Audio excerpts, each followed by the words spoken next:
प्रयागराज में गंगा, यमुना और अदृश्य सरस्वती के पवित्र संगम पर आयोजित भव्य महाकुंभ 2025 कल अपने उत्कर्ष पर पहुंचकर संपन्न हो गया। किंतु इसके अनुगूंज में भक्ति, एकता और आध्यात्मिक तृप्ति की दिव्य ध्वनि अभी भी गूंज रही है। असंख्य श्रद्धालुओं के बीच जिन्होंने इस अलौकिक उत्सव में आत्मसात किया, पूर्वोत्तर भारत के भक्तों की उपस्थिति विशेष रूप से उल्लेखनीय रही। उनकी अटूट आस्था और सांस्कृतिक समर्पण प्रत्येक भजन, प्रत्येक अनुष्ठान में मुखरित हुआ। अरुणाचल प्रदेश के हरे भरे पर्वतों से लेकर माजुली के पवित्र तटों तक, बोडोलैंड के आध्यात्मिक केंद्रों से लेकर त्रिपुरा के श्रद्धामय हृदय तक, असंख्य श्रद्धालु अपने पूर्वजों की परंपराओं और अटूट आस्था को संजोकर महाकुंभ पहुंचे। यह केवल संतों और ऋषियों का समागम नहीं था, बल्कि प्रत्येक उस आत्मा का मिलन स्थल था जो सत्य और दिव्य कृपा की खोज में थी। इस पावन अवसर को परम पूज्य पद्मश्री श्री श्री चित्त महाराज ने अपनी दिव्य उपस्थिति से धन्य किया। उन्होंने विश्व कल्याण, सुख और समृद्धि की कामना करते हुए विशेष रूप से त्रिपुरा के भक्तों के लिए प्रार्थना की। उनकी उपस्थिति ने समूचे महाकुंभ को शांति और आध्यात्मिक ऊर्जा से भर दिया। पूर्वोत्तर भारत की गौरवशाली बेटी, विश्वविख्यात मुक्केबाज मणिपुर से मैरी कॉम ने पवित्र संगम में आस्था की डुबकी लगाई, सनातन धर्म की आध्यात्मिकता को आत्मसात किया। इसी तरह ओलंपिक कांस्य पदक विजेता असम से लवलीना बोरगोहेन ने संगम में स्नान कर ईश्वरीय आशीर्वाद की अनुभूति प्राप्त की।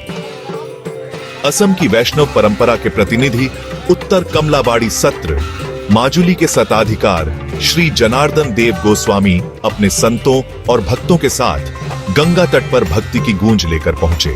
उनके प्रवचनों और भजन संकीर्तन ने महाकुंभ में अद्वितीय आध्यात्मिकता का संचार किया। अरुणाचल प्रदेश के उप मुख्यमंत्री श्री चोवना मीन ने उत्तर प्रदेश के मुख्यमंत्री को पारशुराम कुंड का पवित्र जल भेंट किया।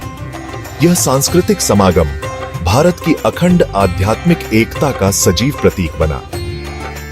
महाकुंभ में केंद्रीय मंत्री किरेन रिजिजू, अरुणाचल प्रदेश के राज्यपाल लेफ्टिनेंट जनरल केटी परनाइक, सेवानिवृत्त असम के मुख्यमंत्री हिमंत बिस्वा शर्मा, असम विधानसभा अध्यक्ष विश्वजीत दैमारी सहित अनेक गणमान्य श्रद्धालुओं ने पवित्र स्नान कर दिव्य अनुग्रह प्राप्त किया।